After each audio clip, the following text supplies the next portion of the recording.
Tom. O tom que a cliente possivelmente quer não vai ser o tom que a gente vai conseguir se ela tiver um cabelo progressivado.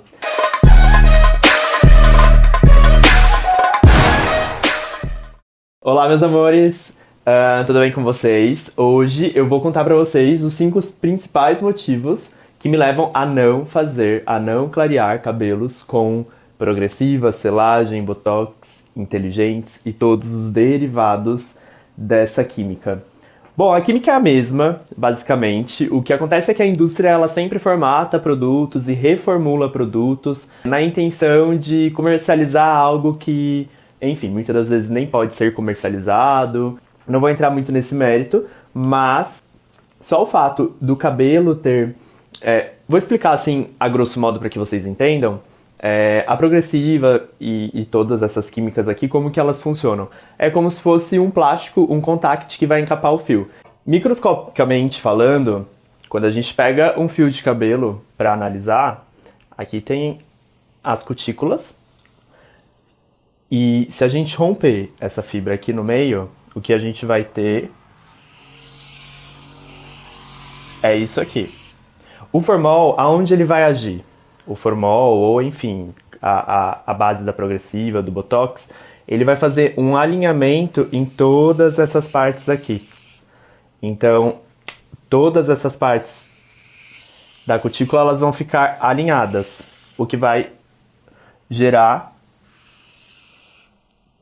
um fio com um pouquinho de desalinho, mas microscopicamente falando ele vai estar muito mais alinhado do que uma fibra natural. Consequentemente, tendo aquele produto da progressiva aqui, o que ele vai fazer?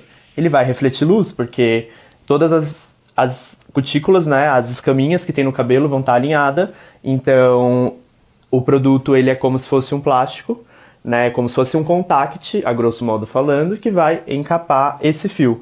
E quando a gente corta, né, esse fio pela metade, a gente faz uma análise no microscópio, aqui dentro a gente tem toda a massa celular do cabelo e aqui dentro a gente não vai conseguir que chegue nada, porque forma-se uma barreira no cabelo. Então esse fio ele precisa de água, precisa de nutrientes, precisa de proteína, de queratina e a progressiva, os derivados, né, o botox, a selagem, eles vão agir nessa parte aqui, então vai impedir que tudo que a gente precisa depositar nesse cabelo penetre. Então aqui dentro ele vai virando um cabelo morto. Então tudo que tem aqui dentro, ele vai morrendo aos poucos. Então o que acontece? A longo prazo a gente tem um cabelo fragilizado, sensibilizado, um cabelo sem massa, as pontas elas vão ficando afinadas, porque é um cabelo que não consegue mais se alimentar de nada que a gente... Todos os produtos, todas as linhas de tratamento, elas vêm com vitaminas, com nutrientes, com... enfim, queratina, com lipídio, e tudo isso que a gente precisa depositar, quando tem essa película de contact em volta do cabelo, né, aqui nessa parte, ela não penetra. Então é como se ali dentro fosse um fio morto, um fio que não se alimenta de mais nada. Por isso que acontece muito de muitas clientes, quando não tinham alisamento, né, não faziam selagem nem nada, elas tinham um cabelo bem volumoso. E aí a longo prazo, quando elas começam a fazer muito... uma atrás da outra, ou às vezes até uma vez no ano, mas num período longo de tempo, esse cabelo ele vai afinando, porque aonde vai rompendo, não vai nascendo mais. Ele também, quando no processo, quando ele elimina aquele gás ele obstrui alguns poros da nossa cabeça e faz com que aonde poderia nascer, né, onde aquele bulbo poderia trabalhar para nascer um cabelo, ele não vai mais nascer, porque ali vira uma célula morta. Então, pensando, óbvio, na saúde da cliente, né, nessa parte de você educar a sua cliente, eu vou mostrar pra vocês os 5 motivos para que vocês não clareiem cabelos com progressiva. Porque o que acontece?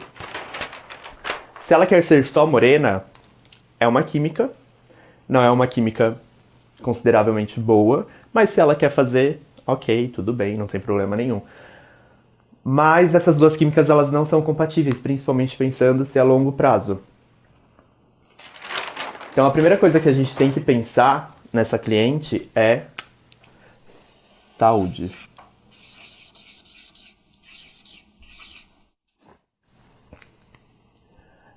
Um cabelo, um cabelo com progressiva, ele fica muito mais frágil, muito mais sensibilizado do que um cabelo natural.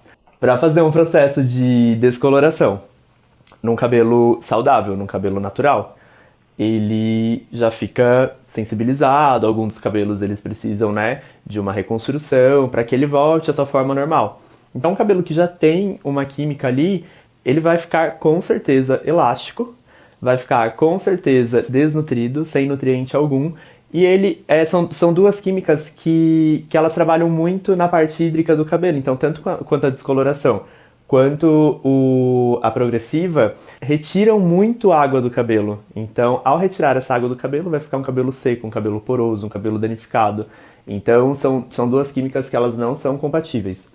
A gente tem que pensar também que tom. O tom que a cliente possivelmente quer não vai ser o tom que a gente vai conseguir se ela tiver um cabelo progressivado. Pelo motivo de que, quando a cliente ela tem progressiva, aquele cabelo ele sempre vai clarear para tons quentes. Então, não é aquele douradinho bonito, ele vai ficar amarelo, ele vai ficar, se é uma morena iluminada, vai puxar para um tom mais pro vermelho. E fora tudo isso, a progressiva, né, por ter todas aquelas cutículas alinhadas e seladas, ela não segura pigmento. Então você vai fazer uma tonalização, vai ficar bonito no dia, mas a longo prazo aquele pigmento ele vai se perder com muito mais facilidade. Então a gente precisa pensar na durabilidade desse serviço. A gente não vai alcançar o tom, a gente não vai alcançar o tom que nós gostaríamos, que a cliente gostaria.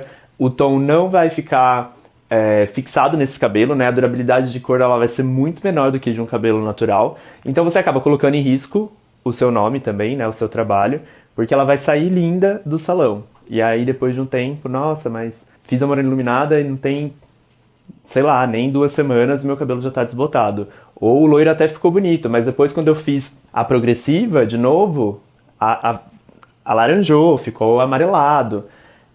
E às vezes isso acontece até mesmo no dia. Se ela já é uma cliente que faz sempre progressiva, o cabelo dela ela vai sair amarelado e você pode usar shampoo roxo, que na primeira lavagem, quando ela chegar em casa, aquele cabelo não vai estar mais um tom bonito. Aí a gente tem que pensar também a longo prazo. Por que pensar a longo prazo? A gente vai querer aquela cliente naquele momento, a gente quer que a cliente ela seja a nossa cliente naquele momento, ou a gente quer fidelizar aquela cliente a longo prazo? Quer que ela retorne, quer que ela tenha uma cor bonita por mais tempo, ou a gente quer só que ela saia bonita do salão? Então, eu sempre falo para as minhas clientes que a minha intenção é que ela tenha um cabelo bonito, um cabelo saudável e que isso se permaneça não só quando ela sai do salão, que ela se sinta bonita todos os outros dias. Ok, nem sempre ela vai estar com o cabelo finalizado, um cabelo escovado, mas se a gente não pensar a longo prazo, além de todos esses motivos que eu citei, vai chegar uma hora que a gente não vai ter cabelo para trabalhar. Por quê? Como são duas químicas que não são compatíveis, aquele cabelo vai se rompendo, aquela ponta vai ficando sempre afinada, aí você vai tirando ponta, quando vê, ela já tá com cabelo Chanel sem nem gostar de cabelo curto. Outra coisa que a gente precisa pensar é no perigo. Por que pensar no perigo? A gente pode fazer uma avaliação, a gente pode fazer o teste de mecha. Ok, ela vai fazer uma morena iluminada, de repente não precisa clarear tanto, a progressiva que ela tem, sei lá, não é tão forte. Mas a gente faz geralmente teste de mecha, né, aqui na parte do hospital, uma mechinha bem escondidinha. Não é o local que ela pega mais sol, não é o local que ela quer deixar mais bonito na casa dela, então não é o lugar que ela mais capricha na chapinha, na escova. Então, além de tudo isso, aqui no contorninho a gente tem uma série de agravantes, porque aqui o contorninho é onde ela mais capricha, ela mais escova, ela mais passa chapinha, ela mais passa babyliss. Ela pode falar pra você que não passa, mas ela passa. Então a gente tem uma zona de perigo que é aqui na parte frontal, que é muito grande. Falando em perigo, também é em questão do nosso nome. A gente às vezes, nossa, eu não posso perder a cliente porque só porque ela tem progressiva, ela vai achar outro que faça.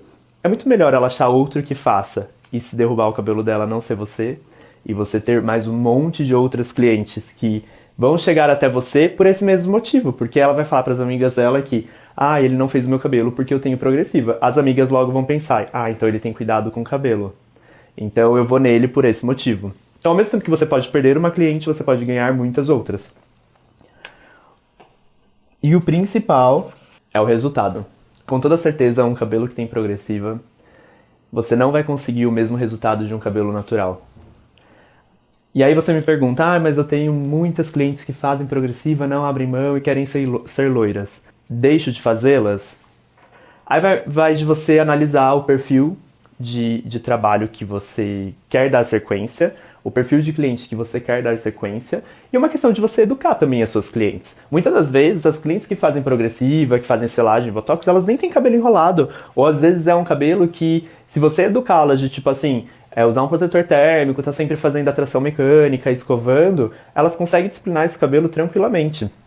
É muito mais uma questão de comodismo para cliente do que uma questão de necessidade. Aquelas clientes que é necessidade, ok, tudo bem, não tem problema.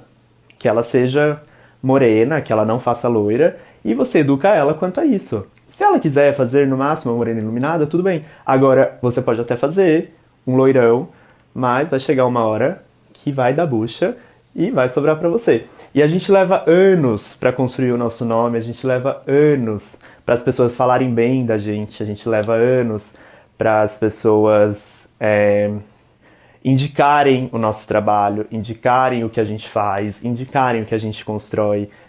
Muitas das vezes as amigas perguntam entre si de cabeleireiro e muitas das vezes elas nem falam aonde elas vão ou com quem elas fazem, mas quando a gente comete algum deslize, mesmo que pouco, isso se prolifera num tamanho, numa dimensão muito grande, porque a gente consegue dimensionar tudo isso. Por exemplo, uma página no Facebook. Se aquela empresa ela atendeu, por exemplo, 20 mil pessoas naquele ano. Dessas 20 mil, muito provável que uma ou duas vão fazer um feedback positivo. Agora, todas que tiverem algum problema, elas vão lá, elas vão perder o tempo dela para fazer um feedback negativo. Bom, então, pensando em todos esses 5 fatores, ainda vou deixar o sexto de bônus para vocês. Profissionalismo. A gente sabe que a progressiva, selagem, alinhamento, enfim, chame do que quiser, não é uma química benéfica para o cabelo da cliente, para a saúde da cliente, para a saúde do fio, e ainda assim tem muita gente que faz pensando única e exclusivamente no dinheiro. Então, a gente precisa pensar não só na nossa qualidade de profissional, como na qualidade de vida da cliente, na qualidade daquele fio de cabelo. Temos que ser profissional e pensar em todo um contexto, não só naquele momento e ganhar o dinheiro dela e acabou. Porque ao mesmo tempo que você ganha aquele dinheiro, você perde com uma facilidade muito grande se você tiver algum dano irreversível, algum dano àquele cabelo que você não consiga corrigir, né? Se a gente tem muitos casos de corte químico e enfim. Então, ao mesmo tempo que você está ganhando dinheiro pensando no imediatismo, naquele dinheiro entrando, você vai perder. Então, não fira com a sua ética, não fira com a sua conduta, não fira com o seu profissionalismo. Se você não faz e pronto. Ela pode encontrar outra pessoa que faça? Com toda certeza, mas pra mim mais vale dormir com a consciência tranquila e saber que o cabelo dela vai ser saudável não só hoje como a longo prazo, do que ganhar aquele dinheiro e saber que mais lá na frente ela pode ter um problema ou na minha mão ou na mão de algum outro profissional. Então é isso. Pensem em todas essas coisas e levantem essa bandeira também contra as progressivas, selagem, botox, porque a gente precisa ter um cabelo saudável, a gente precisa ter um trabalho bonito, a gente precisa pensar a longo prazo, a gente precisa fugir do perigo, a gente precisa pensar no resultado, se a gente está entregando o resultado que ela quer, que ela gostaria, a gente precisa pensar também no nosso lado profissional. Então, vamos rever todos esses passos, né, todos esses motivos, se a gente tem pensado em todos esses motivos, ou se a gente tem se deixado levar simplesmente pelo fato do dinheiro naquele momento. Então é isso. Espero que vocês tenham gostado. Espero que a maioria também não faça selagem, não faça esse tipo atrelado com química de clareamento. E se você já passou por alguma experiência ou alguma coisa que decorrente da progressiva, no momento do processo de mechas, te deu um desespero que você não soube o que fazer, me conta aqui, eu acho que isso vai fortalecer as pessoas que ainda fazem essa prática e ainda acham que isso é correto, e ainda acham que não tem problema nenhum e que são químicas complementares. Vamos provar que, na verdade, não tem nada de complementar, só de destrutivo. Então é isso, gente. Muito obrigado, espero que vocês tenham curtido e fico aguardando os comentários aqui embaixo.